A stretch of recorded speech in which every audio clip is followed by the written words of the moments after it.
As many have speculated for the past month, all Massachusetts schools have shut their doors for the remainder of the year. On Monday, the Massachusetts Teacher Association criticized Governor Charlie Baker for the lack of response and if schools will return before summer. On Tuesday, Baker ordered schools to stay closed until June 29th, which is the entire year unless you're in a daycare service. Governor Baker added this by saying, "At this point in time, there is no authoritative guidance or advisories with respect to how to operate schools safely and how to get kids to and from school safely. We believe students, therefore, cannot safely return to school and avoid the risk of transmitting this virus to others. As inevitable as it may have seemed, many students and teachers still don't know how to respond." My initial reaction when I heard the news was I honestly wasn't surprised.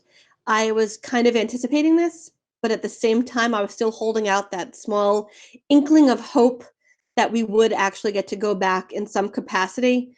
But once I heard it, I had kind of already accepted it, but I'm still super bummed about it. I really wanted to go back and see everybody. When the school originally closed, I did not expect that this was going to be the result. I had heard some buzz about it on the news, but I really wasn't as informed as probably I should have been. So when it originally closed, I did think that maybe we'd be out 2 weeks and just kind of keep the social distancing. Did not realize, that we would be waiting for some sort of a cure or a treatment for the vaccine or anything like that. So when school originally closed, I did not think that this would be the result. So when schools originally closed for 2 weeks, I definitely did not anticipate it being like this, like closing for the rest of the year. I did not anticipate that at all. But the longer schools remained closed, the more I started to think that we probably would be closed for the whole year. So the news today, it did not come as a shock, but it was not really easy to hear because it made me really sad because I'm not going to see you guys for the rest of the year. It's apparent that nobody planned for this outbreak, and we have all been living our lives accordingly. Our schedules, relationships, and opinions seem to change every day under these conditions. However, this era is nothing short of historic. This is one of the most unique eras in modern history, so don't hesitate to write down your feelings. There will be a day when your grandchildren ask you, "How the heck did you live through that?" I want my students to know that I miss them.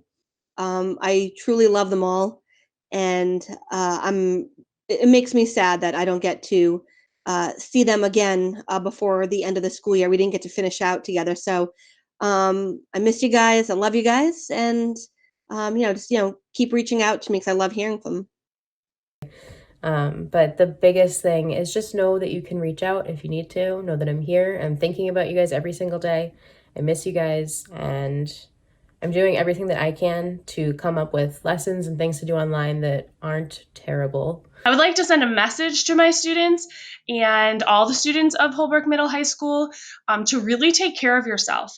So I think the first week or two, it might have felt awesome to sleep late and watch a lot of TV and maybe, eat all the snacks that were brought home. But I think it's going to be really important moving forward to make sure that you're taking care of yourself, like your mental, your health, making sure that you're building connections with people like Zoom meetings or FaceTiming people, making sure that you're going for walks, that you're really taking care of yourself. Reaching out to teachers or staff if something's not going right at home or if you're just not really feeling that great. I would love to hear from anybody, so please reach out to me if something like that's happening, or even if it's not and you want to talk. I think the most important thing right now is to make sure that you're taking care of yourself and that you're trying to build a routine so that this new norm is something that we're going to get out of and we're going to come strong and we're taking care of ourselves. So while there are many downsides to being quarantined, remember that one day you could be a primary source in a history book. This has been Matthew Messina. Back to you in the studio.